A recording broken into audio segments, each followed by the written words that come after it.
Times they are changing. College football is getting some new rules. We talked to you last week about the 2-minute warning. Now we're talking about in-helmet communication. We're talking about iPads.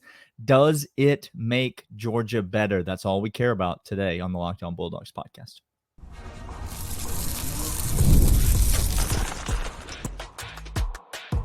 You are Locked On Bulldogs, your daily podcast on the Georgia Bulldogs.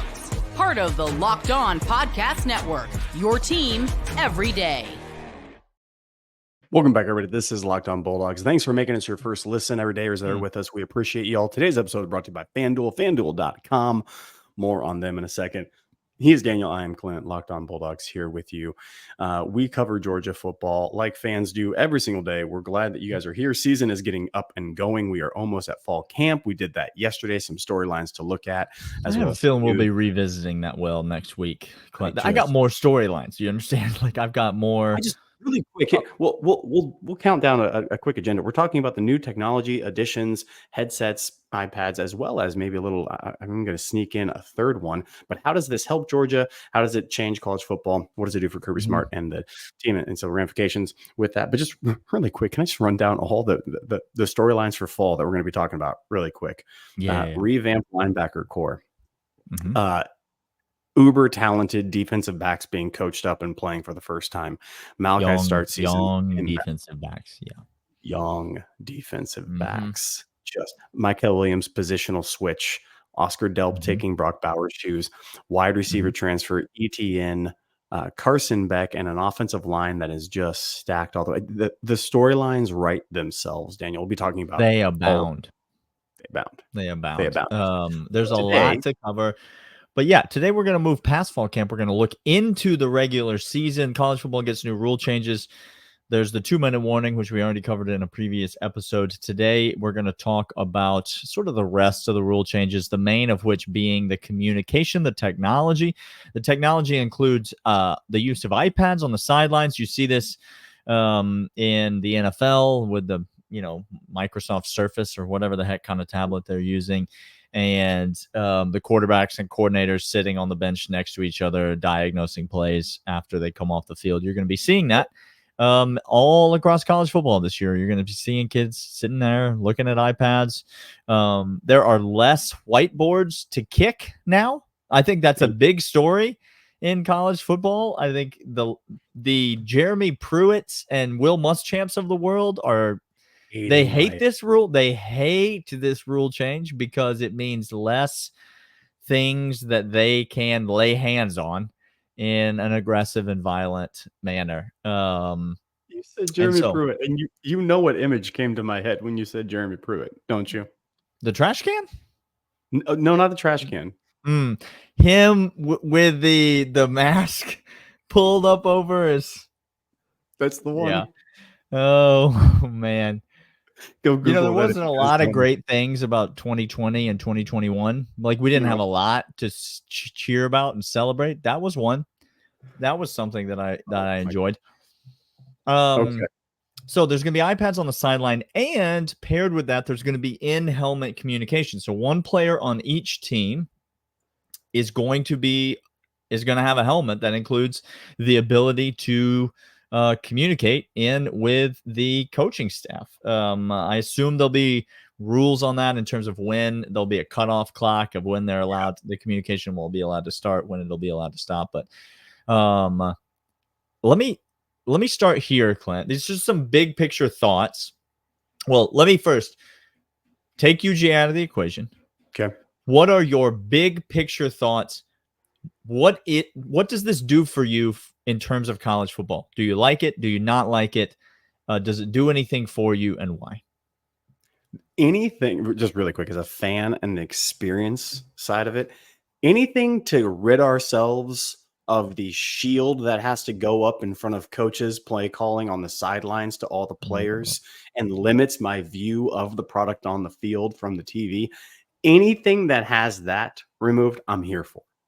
I'm all on the same page about. Okay. So this helps bookmark get that us because there. I'm going to come back to that in a second, but this helps gets us. Okay. So that's just an experience side of it. Two, I think I think we haven't fleshed out exactly how this is going to help all programs. Certain programs who have a well-oiled machine, technology only helps move the ball forward for those who know how to use the technology, right? Mhm. You put certain technology, certain AI in the hands of people that don't know technology, and they're like, what is this used for? I don't get any of this. Put in the people that are trained and know how to do it and are exceptional at it, all of a sudden it accentuates what they are good at more. So I think college football is going to have a steep learning curve with this. I think it's going to confuse some people sometimes. Some of these players that get on the spreads, the tempo, the turbo, all of that in college football, I I think that the headset is actually going to limit their processing because you have coach in your head more, which for them, they read, react, get on the field, see where the players are. It's one and go. It's a little interesting to me. So you're going to have a mixed bag, I think, of Mm, people appreciation for it. There are going to be some universities that love this role, and there's going to be others who actually probably won't utilize it as yeah. much as you might think. I I actually think, to your first point, I don't think it's going to change the play cards with the 4 images on it Come and the on. sheets. It's not going anywhere because, Clint, think about this. Why does this work in the NFL? Because the quarterback talks to everyone on every play. There are no huddle offenses in the NFL. Now I know if you're running a 2-minute or you're whatever, there's no such thing as a no huddle NFL offense. It does not exist. Well, almost every offense in college football, or I mean, at least 2/3 of the offenses in college football Yeah. do not huddle. You can't just tell the quarterback what the play is and not huddle and then run the play. That's not how it works. There's 10 other guys out there that look over at the sidelines and they need to know what that play is. Now, the quarterback can communicate with the offensive line, but he's not going to be doing all these hand signals. That's more work for the quarterback. All these wideouts, all these backs, they still need to see the play call.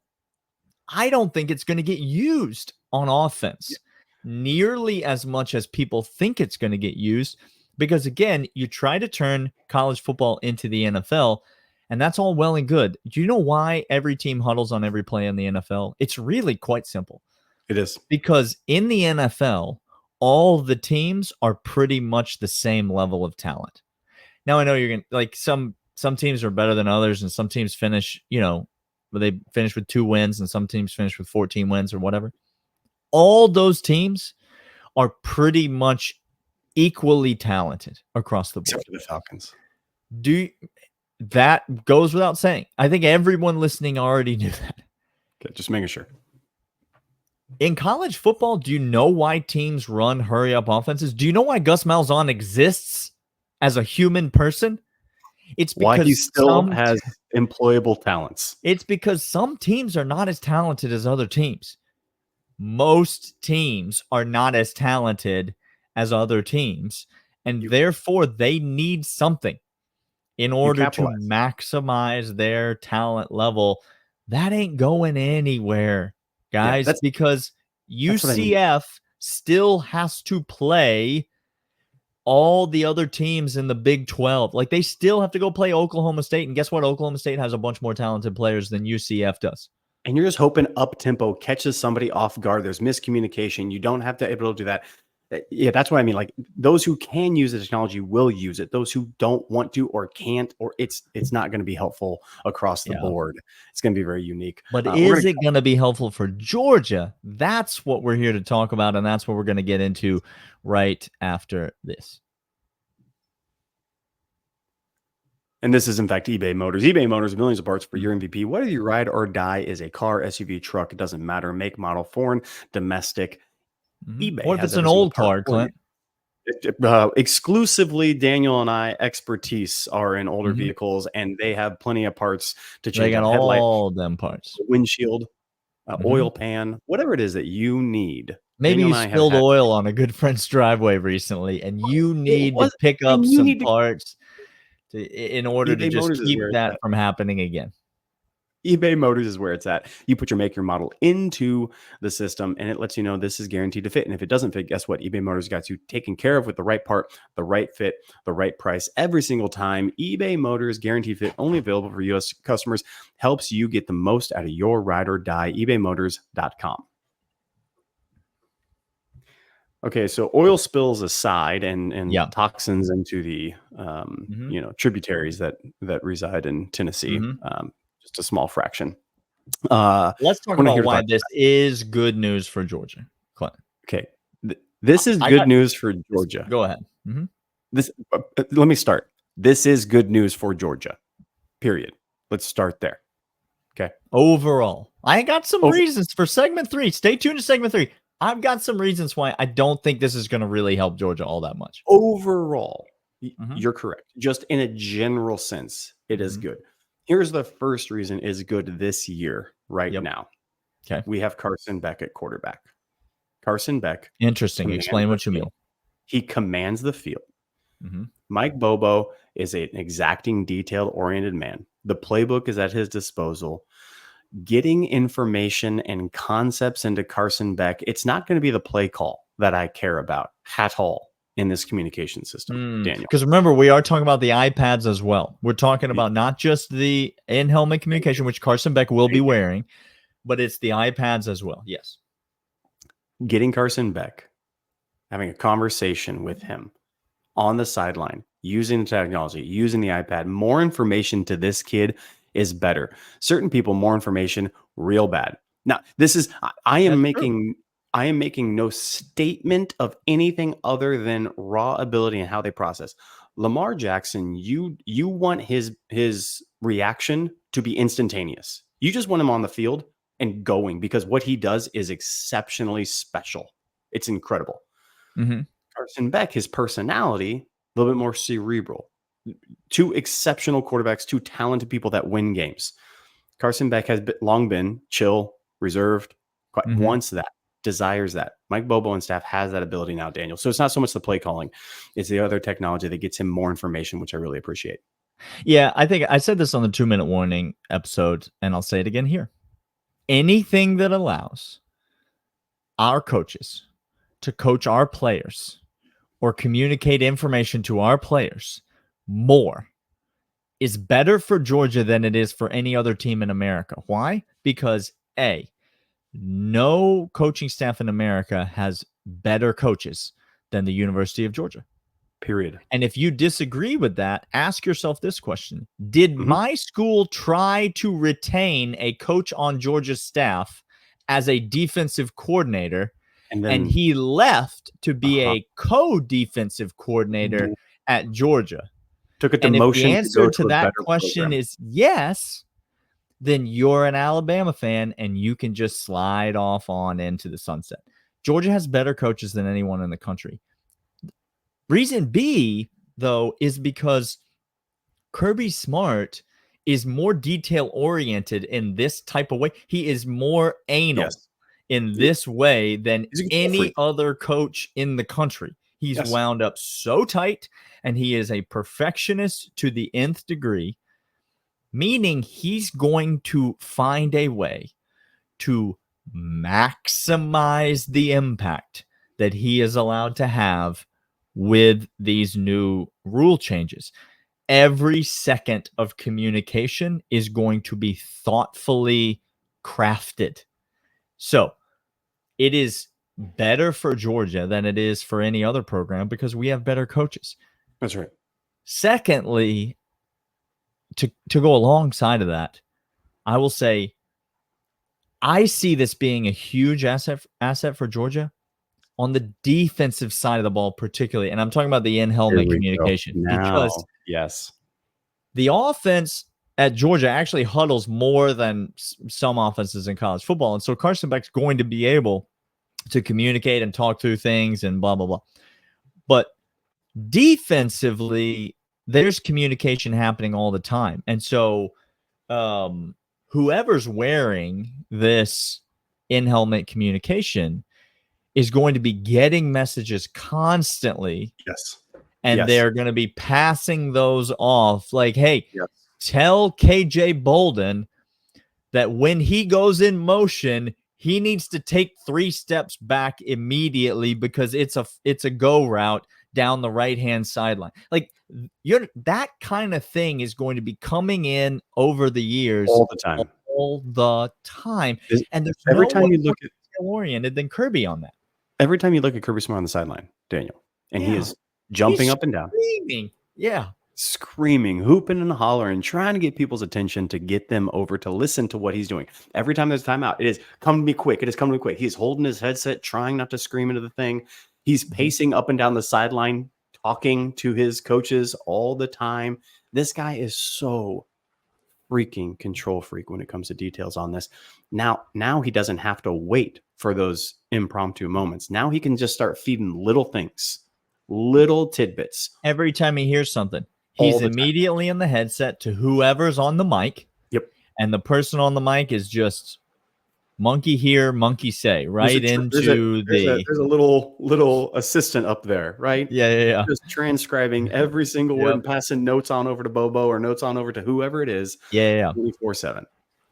And that's, again, the detail-orientedness of Kirby makes any rule like this, it's going to be capitalized on to its maximum extent. He's going to exploit it. Yeah, he will. And that's why he's a better recruiter than your coach and why you think he cheats.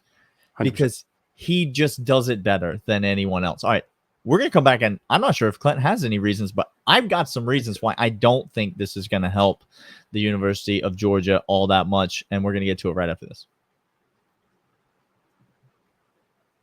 But first, FanDuel, FanDuel.com, the official sports book of Locked On Bulldogs, Locked On Podcast. Everywhere right now, sports.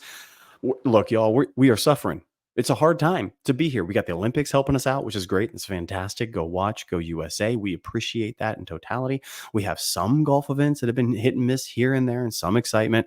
But for the most part, it is just the dog days of absolute sportsdom boredom. But guess what? Sports never dies on FanDuel because you can make anything out of this. You can go get that sprinting. You can go get that golf. You can go get futures. You can go get future parlays of games that you want to see on a weekend. Set yourself Conference up. champion long shots. There's so much you can bet. Like, go take a flyer on Virginia Tech to win the ACC.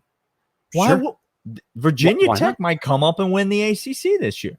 Tulane to make the playoff. Y'all know that someone's going to do it. One of them's going to do it. Yeah. So go get that right now. FanDuel.com, the official sports book of Locked On Bulldogs, Locked On Podcast. Everywhere sports continue to sports. And right now there's always bonus every single day during the summer of FanDuel.com. Daniel, you told the people that you have some critiques. I want to hear them. Now, while I agree that Carson Beck on the sidelines with the iPads is going to be an absolute problem for SEC defenses going up against him because he's going to get more and more of that information. Yep. I actually think on offense, the in-helmet communication okay, only benefits in college football. And I'm going to, because of what I said earlier, teams are still going to be holding up their play sheets. Teams are still going to be running up tempo, no huddle. Teams are still going to be doing things exactly the same. And I actually think coaches might overload their quarterbacks with information more often than they help their quarterbacks with information. And so I think in general, this will be ineffective on offense in college football. I think the only situations in which it will be more effective on the offensive side of the ball, the in-helmet communication, is in the event that you are starting a true freshman or a very young, inexperienced quarterback. Okay. That is the environment in which I can see an offensive coordinator getting on there and saying something like, hey, that last one was a great throw. Don't worry about that. He dropped it. Next time the corner digs like that, look for this guy over the top. Here's the play. Like that kind of stuff, not just like overloading with analytics, but more so just the ability in a drive for a coordinator to speak to a 18-year-old kid who might be losing his mind right now because he's playing a road game in an environment that is absolutely worse than bananas. So that's the scenario in which I see this system really helping a team. And if there's one team in college football that does not need that, it's the University of freaking Georgia, because Carson Beck's not going to be rattled. He is the perfect quarterback for this insane road schedule that Georgia's going to have. 100%. And by the way, the fact that the schedule flips and the home schedule is going to be great next year is great news for whichever quarterback will not be ready for a road schedule like Carson Beck has this year. You mean anybody not named Carson Beck currently on the roster? Yeah, whoever it is that wins that starting job, I will feel terrible if they had this kind of road schedule. But a home schedule is a little bit more manageable next year, but that's for a future podcast. Does it make sense what I'm saying, Clint? I just don't know 100. That it really helps in an offensive situation. It does. And this is kind of, again, those who can utilize the technology, it'll go well. Those who can't, it'll be a frustration, and you'll get fed up and sick and tired of it and just toss it to the system. Now, I will say this. I think something that is going to become interesting is how you rely on it. If players rely on this too much, a road SEC, you're talking going to Jordan-Hare Stadium with a headset and you think you can hear anything inside your helmet at any given time? Nope. No. You're going to see a lot of confused looks to the sidelines and like this, and then timeout. It will be immediately what comes after that. Like, you're going to see a lot of that this year from road teams. Yep. Absolutely. He is Daniel. I'm Clint. This is Locked On Bulldogs, part of Locked On Podcast Network. Your team every single day. We'll be back next week where we'll be talking more fall camp, because this just in. Pads will be popping. It's happening. It's happening. We'll see you guys then. Bye.